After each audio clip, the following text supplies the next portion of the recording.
And joining me here on the Rich Eisen Show, his show Wipeout airs tonight and every Thursday at 9 Eastern on TBS, along with Nicole Byer. It is just something that my kids cannot get enough of, as is much of this man's work.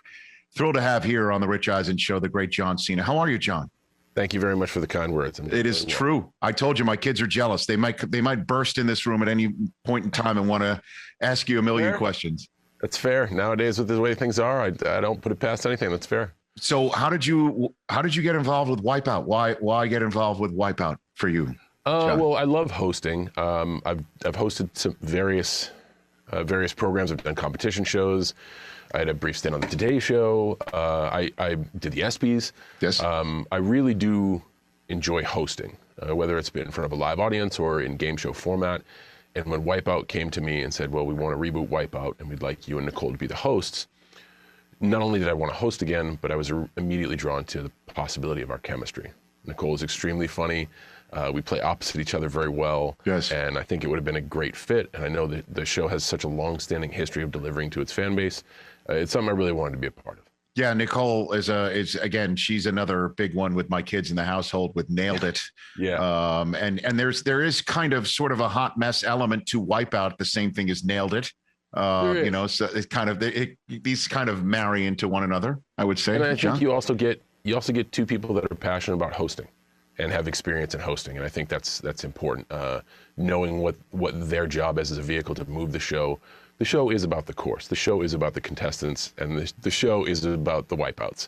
And we kind of are the orchestrators keeping people moving from A to B. And she understands that. She knows that. She's the ultimate professional. And like I said, it's a pleasure to work with her. So what do you like about hosting?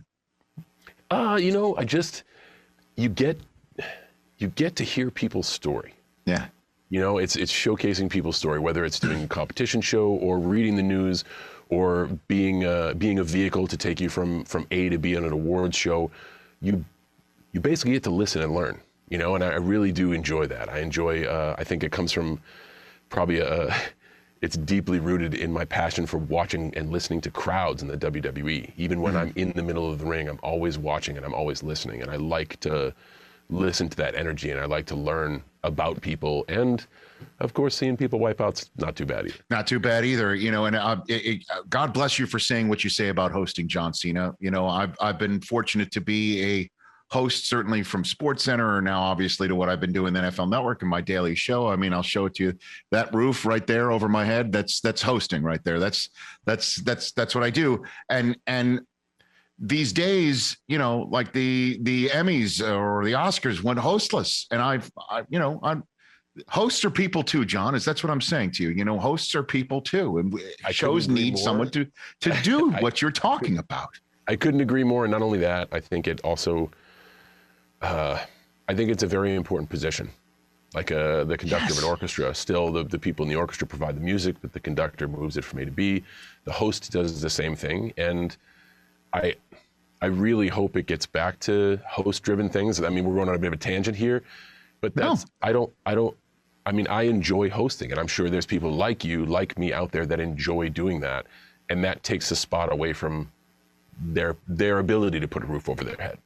No, I mean, look, this is something that's you know, near and dear to my heart. That's why I'm the one who's taking us down this sort of blind alley right now, down hosting, John. I just, as soon as you said, like, I love hosting, I'm like, God bless you. You know, I wish I also had the resume like you, where I could have you know, main evented WrestleMania 5 times. You know what I mean? You are too kind. Putting it all together, and I want to get to that in a second. But one thing I wanted to bring up to you also, you know, so many people from, you know, the film Trainwreck will say that LeBron was the breakout star of that film. But I would say, you know, you were in that film, sir. You know, like that. I would say your assessment is correct. I was in that film. And you were a breakout star in that film, John. I mean, where you were dynamite. I mean, literally every word out of your mouth was hilarious. But I'm wondering how that role was pitched to you and why you jumped headfirst into something like totally out of your lane like that, John. Well, I mean, I think they say timing is everything, and this was just a case of a lot of luck and good timing. And Amy Schumer was putting together a movie loosely based on her life. She had an episode with someone super athletic, and it was right around the time that I was kind of doing all this hosting stuff, and I was a known name in WWE, and Judd and Amy had asked me to come in for an audition, and the part was originally written to just be a depiction of an overly athletic sex scene, where she was like, "I'm over this guy because it's too much work." And then when we got to sit in a room, I got to sit in a room with Amy Schumer, with Judd behind a camera, and just riff. And that was like, I didn't care about not being cool. I didn't care about my jokes bombing. I just was myself. And they enjoyed it so much so that Judd and Amy both expanded the role. They changed the whole dynamic of the relationship. And I got a few seconds to be, to kind of do my thing on screen. And I'll never forget that. It literally was their idea, and them providing an environment for me to be okay being stupid. That's comedy, and especially with just those two names, that's a very, very intimidating environment. But I finally just said, F it. This is an opportunity that I don't get. I did a bunch of karate action movies in the early 2000s that didn't amount to anything, and I did them for the wrong reasons. This was a part that I loved. These are people that I really idolized and I had a chance to work under and learn from. So I just said, whatever, I'll do it. They're only going to air the good stuff anyway, so I'll just leave a bunch of stuff on the cutting room floor. And it was dynamite. I mean, literally every word out of your mouth was laugh out loud, hilarious, John. And, thanks, man. Well, big time. No question about it. Do you have any good LeBron stories? Did you ever cross paths with him? We never crossed paths on set. I really wish we had, but we never did. But so, he went on to do some pretty great things after that film. So he did do okay. Yeah, I know. I think it all worked out for everybody, John. I'll be honest with you. Yeah, I think I think it's a big plus. I'll be honest with you, for everybody. John Cena here on the Rich Eisen Show, right here on NBC Sports on Peacock. I got the Peacock label right behind me. That's the home of Wrestlemania this weekend. What is your favorite Wrestlemania memory, John Cena? What do you got for me on that? I think it would have to be Hulk Hogan versus Andre the Giant, WrestleMania 3, because that was one that we watched in home, and 93,000 in the Silverdome. I think that put sports entertainment on a map where you couldn't avoid it. And for years, sports entertainment would continue to define themselves. It continues to, as the company continues its global outreach. But that moment in time, selling out Madison Square Garden for one, and then multiple locations for two, both on this new concept called closed circuit television. Yes. And then 3 was in your home. You could buy it pay-per-view with the advent of a new technology called pay-per-view. And now we talk about, WrestleMania this weekend streaming on Peacock. For me, that was the moment. And I've never lost the passion and the excitement that I had as a child watching that match. And a lot of really seasoned sports entertainment or WWE fans will go back through that card and pick out Randy Savage and Ricky Steamboat and other moments and matches to be like, well, this one stole the show. For me, that is the moment that I was hooked, without a doubt, absolutely hooked on sports entertainment. So what about one involving you, though, John? One of your... Oh, man, I don't remember any of them. Yeah, they tell me they've been okay, so that's the best I can do with that. But yeah, what's the use remembering your own stuff? Come on, drawing a blank. I mean, I think it's the unexpected moments. Matches for a United States title when I was over a decade into my career, where not too many people not only probably would have accepted that, but accepted it with such enthusiasm. Being a fan. I got to be a fan at one of the WrestleManias. I got to have, 2 or 3 beers with everybody in my section and watch hours of the show before The Undertaker arrived at the building and I jumped over the rail to change into the Superman outfit and come out and get my ass kicked. But like stuff like that, the stories at the pinnacle of the event are the foundation is laid so long in advance, and it's already there. They're already interested. And I think it's those obscure stories that I really take the most away from, because nobody expects a lot from them, but it also gives you the freedom to kind of have some fun and do what you want. When was the first time you realized you had arrived, John? When was the first time, I think arrived? the second I realize I've arrived, that means the ship has sailed. Interesting. So I guess I still haven't got there yet. You still, yeah. You're afraid of white. The guy's just making right turns. And look, kids, Big Ben, Parliament. I cannot get left.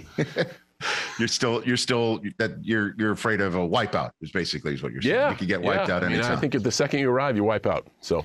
Well, I mean, I guess it's they see I'm just trying to keep up with you and my hosting skills, John. I'm trying to stay one step ahead.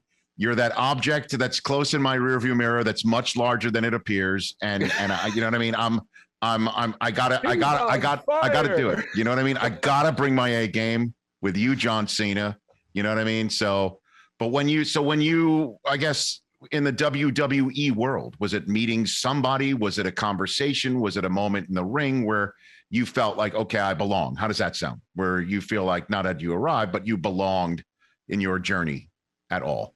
I think the second I was given my first low-level contract, which was in 2000, that's them betting on you is a certificate saying like you belong here. Right. Sign your name and you're invited into the group. It's a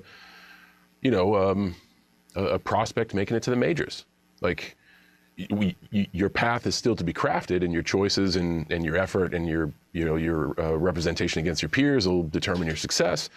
But if you make it to the company you want to work for, or the league you want to be in, like you've made it to that.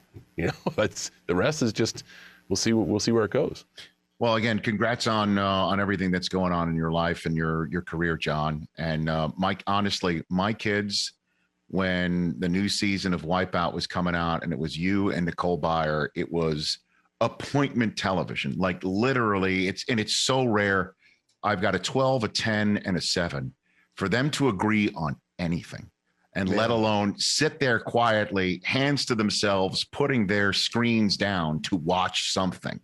I do appreciate that. And I will say, and proudly, like, you're not alone. We had a really great debut. We're the #1 show on cable, and TBS is rocking it on Thursday nights. So it really means a lot to me. Growing up with a house of 5 brothers, and before the advent of screens, we could never get along on anything. And the one thing that brought us together was WWE. So to hear that you could enjoy a moment with your family of various ages, whatever was the nucleus for that is awesome. But the fact that it was Wipeout is really something special as well. Well, the issue is, John, and maybe you can help me with this too, is what happens when they want to play Wipeout themselves with just odd things around the house once you're off the air? What happens then? I mean, I know I'm asking for parenting question here, but a simple message from WWE always comes to mind. Yes. Don't try this at home. Do not.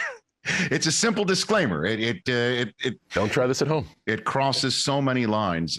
So again, Thursday nights, every Thursday night, 9 Eastern on TBS, Wipeout.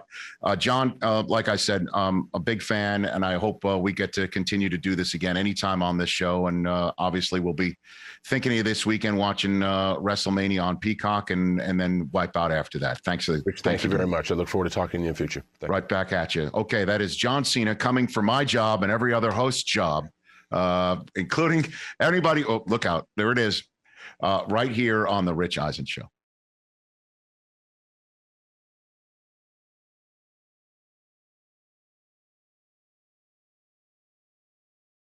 Hey, you watched all the way to the end. Thanks for that. Watch more right here.